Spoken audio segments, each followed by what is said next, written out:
Votre bâton sera à la bonne hauteur lorsque votre bras forme un angle à 90 degrés. Bonjour à tous, je m'appelle Vincent et je suis accompagnateur en montagne. Aujourd'hui, on va répondre à une question que j'entends beaucoup lors de mes sorties en montagne. Est-ce que mes bâtons vont véritablement être utiles pendant ma randonnée? Quels sont les avantages?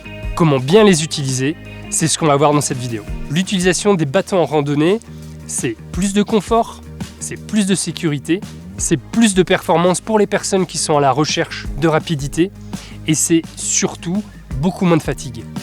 Nous allons aborder cette vidéo en 3 parties. Comment bien régler mes bâtons, comment bien utiliser la dragonne et quelles techniques utiliser en fonction du terrain.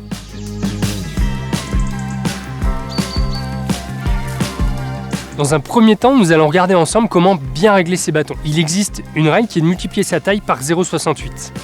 Une fois le calcul fait, vous réglez la hauteur de votre bâton et sur la plupart des bâtons, vous avez une graduation qui vous aide à ajuster à la bonne hauteur.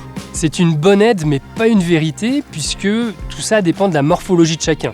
Votre bâton sera à la bonne hauteur lorsque votre bras forme un angle à 90 degrés.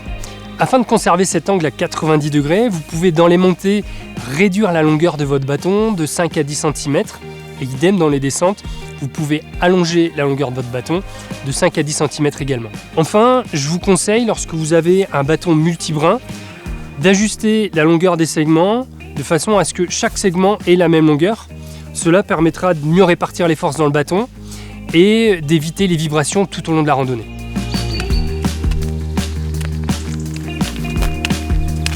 J'observe souvent des mauvaises utilisations de la dragonne. Ce que je vous préconise, c'est de l'enfiler par le bas, puis la main vient recouvrir la poignée en épousant la forme de la poignée. On n'a pas besoin de trop serrer la poignée, ce qui permet de réduire la fatigue au niveau des muscles de la main et de l'avant-bras. Ça évite également les ampoules au niveau de la main. Pour ça, il sera important de bien régler la tension de la dragonne. Ni trop serré pour éviter que ça nous coupe la circulation sanguine, ni trop lâche pour que le geste soit bien efficace. Il y a un cas de figure dans lequel je vous conseille de ne pas mettre la dragonne, c'est en descente, afin que, en cas de chute, on puisse facilement lâcher le bâton et pouvoir se rattraper avec les mains.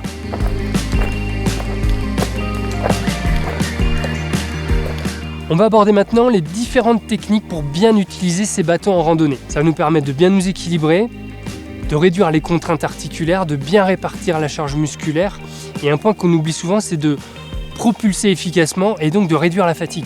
Alors on me demande souvent s'il est possible d'utiliser qu'un seul bâton. Évidemment c'est possible, évidemment c'est rassurant, mais ça n'offrira pas tous les bénéfices qu'on vient d'évoquer ensemble avec l'utilisation de 2 bâtons.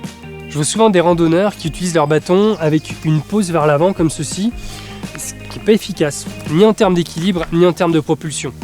Ce que je vous préconise, c'est de poser la pointe de votre bâton au niveau de votre pied. Et au moment de la phase de propulsion, d'incliner votre bâton de cette manière-là pour être efficace. Lorsqu'on est sur un terrain plat ou légèrement vallonné, on va utiliser la technique alternée. Tout comme la marche naturelle, où mon bras gauche va s'avancer en même temps que mon pied droit, je vais venir poser mon bâton gauche à hauteur de mon pied droit. Ça va me permettre d'être bien équilibré et d'avoir une propulsion efficace. Dans le cadre d'une pente raide, on peut utiliser la technique simultanée, c'est-à-dire qu'on va venir poser les 2 bâtons en même temps, suivis de 3 pas. Ça permet d'avoir une plus grande force de propulsion, de répartir également l'effort musculaire en sollicitant non pas que le bas du corps, mais également le haut du corps. D'autre part ici, comme on l'a vu tout à l'heure, je suis venu réduire mon bâton de 5 cm pour être beaucoup plus à l'aise. À l'instar de la montée, on peut utiliser les 2 techniques en descente. Soit la technique alternée lorsqu'on est sur une pente douce, soit la technique simultanée lorsqu'on est sur une pente plus raide. Dans le cadre d'une pente raide, on va pouvoir agrandir la longueur des bâtons comme on l'a vu tout à l'heure, ou alors venir poser la paume de la main sur le dessus de la poignée et ainsi venir freiner le mouvement, ce qui va nous permettre de diminuer les contraintes articulaires et musculaires. Également, pour éviter de tomber en descente, on va plutôt positionner les bâtons sur le côté et éviter de les mettre devant les pieds pour éviter de venir se prendre les pieds dans la descente. Et vous l'avez vu, comme je l'ai dit tout à l'heure, j'ai pas mis mes dragonnes justement pour pouvoir me rattraper en cas de chute. Les bâtons sont également très utiles pour franchir un obstacle ou traverser une rivière. Ici par exemple, on va venir poser le bout des bâtons en contrebas, paume de la main sur le haut de la poignée et on vient amortir le mouvement. Lorsqu'on arrive dans un dévers, on n'a plus les 2 bras à 90 degrés. Ici par exemple, j'ai le bras gauche qui est bien à 90 degrés, mais c'est plus le cas du bras droit. Donc, ce que je vais faire, c'est que je vais enlever la dragonne. Je vais mettre ma main en dessous de la poignée pour pouvoir retrouver mes deux angles à 90. D'ailleurs, sur ce modèle-là, j'ai de la mousse qui descend en dessous de la poignée pour plus de confort. Je peux ainsi avancer de façon équilibrée.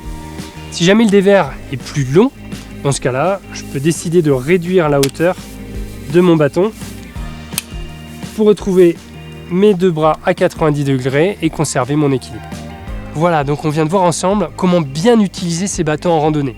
Pour ça, 3 points à retenir. Bien régler ses bâtons dans un premier temps, utiliser la dragonne correctement et adapter sa technique aux contraintes du terrain.